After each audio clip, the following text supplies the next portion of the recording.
What's a negative fact about marijuana we should know? Submitted by Editor24. It crosses the placenta. A lot of misinformed women don't realize this is self-medicate with weed against pregnancy pains. Cannabinoid hyperemesis syndrome. I was a daily user for 30 years and developed it after heavy consumption during illness. Edit. I am thankful this got some attention. I live in a city known for its cannabis use and was very open about my usage with healthcare professionals, and it still took a dozen trips to the ER over the course of a year before I was properly diagnosed. I've had a comical number of serious health problems over last 4 years, but CHS was the thing that finally broke me. The link really doesn't highlight how distressing the symptoms can be. I would be sweating so profusely that my jeans and hoodie would be entirely soaked through. Then there's the scratching, a combination of screaming and retching, accompanied by seizures and extreme anxiety. At one point I was begging the doctor to kill me. I'm a brain tumor survivor. I've had one continuous headache for 4 years. I could go on, but it was CHS that brought to that point. I hope this post helps others get diagnosed so they can experience some relief. Panic attacks. For me, and I guess many others, weed accentuates and magnifies any feelings I have prior or during the high. If I'm happy, weed makes me laugh till I cry happy. If I'm horny, weed makes me crazy horny. If I'm feeling depressed or anxious, much more sad anxious, to the point of inducing panic attacks. I have absolutely no history of panic attacks, and have only ever had them while very stoned and feeling low. It's a fucking horrible feeling though. Short of breath, become paranoid about breathing, heart rate skyrockets, sweat comes on, convince myself I could potentially have a heart attack at any moment. It spirals until I almost convince myself I am about to die. 2 hours of manic terror. Then slowly I get my senses back and think, why the fuck do I put myself through that willingly? Quote. Sometimes weed can be good for thinking outside the box and gives me clarity on things I must do to improve as a person. Other times it can scare the living shit out of me. I guess it all depends on your state of mind. I also find when smoking in a social setting surrounded by people I like, that I never experience panic attacks. Must be related to state of mind, in that you are enjoying yourself in friends' company. Cannabis affects everyone differently. One person could get major anxiety relief from medicating, while another person could have an anxiety attack with the same herb. I've seen too many people try and label it a miracle drug that's the answer to all our prayers. Don't get me wrong. It's fantastic how far we've come, but stop sugarcoating it. It's dangerous for dogs. Keep your stash well away from your pets. My friend used to smoke heavy at some point of his life. A few years later he stopped. He said it scared him when he came to a realization that he can barely remember any events or stuff we did together in the past few years. A certain subsect of marijuana smokers will let it consume their life * even if it's not chemically addictive *. This can be wildly destructive. Like anything, consume in moderation. Edit. * I know that marijuana can lead to an addiction by way of dopamine release. Same as with literally everything else. I included that clause because people have started night-long arguments with me over that shit, and I didn't feel like arguing with stoners through my entire shift. * Edit 2. It was suggested that I mention art leaves. They literally tackle this exact problem by helping people combat addiction, dependency, whatever you want to call it. People who are really into it can sometimes be really boring because they won't talk about anything else. Weed causes burnout in some people.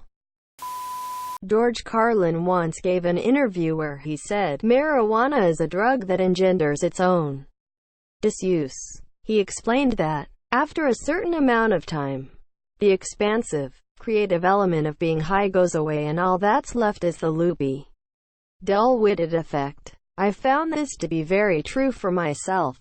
In my teens and 20s, getting stoned had this golden feel where it felt like I was thinking on a different level and the world felt more vibrant. After my mid to late 20s, that golden feeling became rare. By the time I entered my 30s, it was gone. A permanent part of the past nowadays. On the rare occasion when I get stoned, it's just a different form of intoxication. It's like a different flavor of being drunk, for lack of a better description. I'm not sure if this is the case for all people, or just for some. At the very least, it seems like the dull, sorta drunk vibe is good enough for a lot of people to keep going with it. For me, it isn't. Your mileage might vary, but it's important to know that the way weed makes you feel might someday change. People wanted to claim it's not addictive. While that may be true on a biochemical level, I'll be damned if I don't know a bunch of people that act identical to addicts when it comes to pot. Edit. Missed a word. You're still inhaling smoke into your lungs, which is harmful. Edit. Yes, I'm aware that there are other ways to use weed. The fact remains that if you smoke it, which is the most widespread method of consumption, it's bad for your lungs. The smell to non-smokers is very prevalent. I was an everyday smoker for the better part of 3 years. I had to quit cause it was fucking with my head, making me all paranoid. I've been sober 5 months now and holy shit, the dreams I have are incredible. I would never remember my dreams when I was smoking, even if I'd go for a little tea break every now and then. But now, my dreams are insanely vivid. I often have lucid dreams and OBEs now. I look forward to sleeping because of this, whereas I used to just pass out. Also, during the first month or two of quitting, memories would just flood back to me. Long-lost memories from years and years ago. Some good, some bad, but it was scary to see just how much I had forgotten due to being high all the time. Weed is a beautiful thing. It absolutely has its time and place, and under those circumstances it can be amazing. But when you smoke every day, it loses its magic and so do you. It dulls you down, makes you content with doing nothing. I believe that anyone who says otherwise is in denial. But hey, this is all from my personal experience, so I could be completely wrong. If you smoke regularly, you're still kinda spacey even when you're sober. I'm a stoner, but I've gone on a few extended breaks because of it. I don't know any sources for my claim except for experience, so maybe it's just me, but I doubt that. No one told or warned me about the panic attacks. Haven't smoked for 8 years due to one severe attack I had. Less is more. When you find that's no longer true, it's time for a break. Long-term smoking can cause IBS-like symptoms. I know quite a few tokers who also have bad stomach issues. I've been smoking almost every day since I was 18. I'm 23 now, and for me, there's quite a few negatives. My motivation suffers heavily. It's made me lazy. And the biggest issue with that is that I don't care. I go to work, come home, smoke, and sleep. Smoking weed often allows you to become comfortable with that. My memory is getting worse. I used to smoke a lot more than I do now.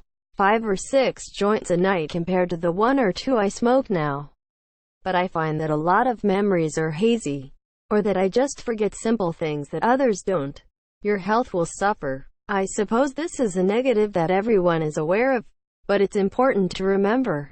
If you're smoking it, it will affect your lungs.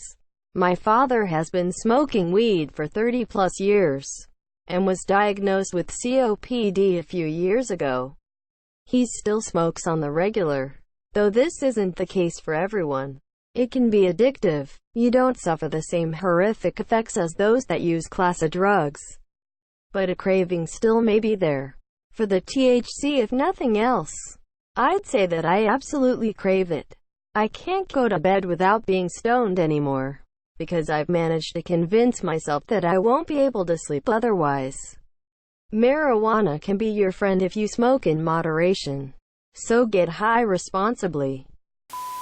It can trigger panic attacks in high doses. The negative part is, everyone's tolerance is different, so it's hard to say whether you'll have that experience. Especially early on. Especially with homemade edibles. Start small. Long-term use followed by quitting cold turkey can trigger depression, as cannabis causes a dopamine release when it's introduced to the brain. It's a similar effect to alcohol, but less extreme. Edit. If you're struggling with withdrawals, or considering dramatically reducing, quitting, here are a few studies on what you're dealing with, and how to treat it. There are thousands of articles out there with advice on how to get over the withdrawal period. It sucks pretty f***ing bad in the beginning, speaking from experience. But rest assured there are many ways to reduce symptoms and speed up your recovery. Put in the effort. Seriously. It's worth it. And most importantly, you're worth it. Marijuana use in teens is associated with the development of psychosis and schizophrenia in a small percentage of users. Furthermore, there is a dose-response relationship. The more marijuana consumed by the teen, the greater the risk of psychosis. Clarification. I am a stoner, but everything has a downside. I'm just curious about what those are, since all I hear is, weed is amazing. Quote, I'm totally psychologically addicted, and it's hard to quit because it's comparatively safe. Edit. And the fact everyone says that it's comparatively safe implies it's not fully safe. There are few downsides, I'm sure, but there have got to be downsides. 1. It does affect your lungs. 2. It does affect your short-term memory. Trust me. 3. There is a possibility of some other negative shit being inhaled. Mold, etc. All things being equal, it's probably better for you than alcohol. But like anything, do enough of it and it will negatively affect you. Also, vaping is about a minute old and nobody knows how fucking terrible it is for you yet. Caveat emptor. It affects your memory, as well as your memory.